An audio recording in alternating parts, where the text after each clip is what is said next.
It says, what is the slope of this line represented by this equation? So the first thing that we do is open up our decimals calculator, and we're going to type in what they're giving us.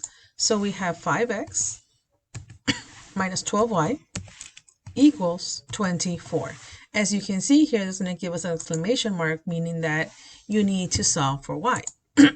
So what we do here is, I like to take it a step at a time, that way the students can see what I'm doing. I'm going to solve for y. So I'm going to start off with this number right here. Well, first of all, is division. Then I'm going to start off with this number right here, which is 24. And I'm going to type it in right here. That way, whenever they start moving the numbers around, they can start deleting and see what's actually left. And then I'm going to get the opposite of 5x. It's a positive. So it's going to be minus 5x. And I get rid of this one because I already used it. I divide by this number, which is a negative 12. Negative 12. And I'm left with this y equals. And that y equals, I'm going to put it right here in the beginning. Y equals. And now I used it. And I don't have anything else left. So from here, I already solved for y.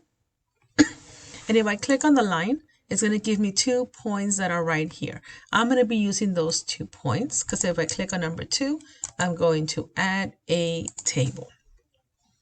From there, if I click on this line, let me use this first point, 0, negative 2, 0, negative 2. And where's my other point? It's right here, which is 4.8 and 0. 4.8 and 0.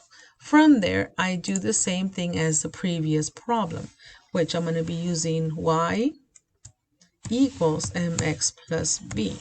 Remember, decimal does not like equal. They like the squiggly line. And then we go to this table that's right here. It is y1. So I just need to put a 1 there, and next to the x, a 1. And if you go down, as you can see, I have here my slope. It's positive, so I can tell my students to get rid of the negative ones. It's between g and j. From there, how do I turn this into a fraction? So I'm just going to type in 0.41667. Let me turn it into a fraction, and it's going to give me this ugly number. Why? Because this right here, as we know, this 6 continues on for a while. And if I continue doing that, it will give me right here the actual, because the 6 repeats, it's going to give me the actual fractions, which is 5 over 12, which is this one right here. Now, if you think your students are not going to get this, then what you need to do is you go over here and just tell them to go backwards.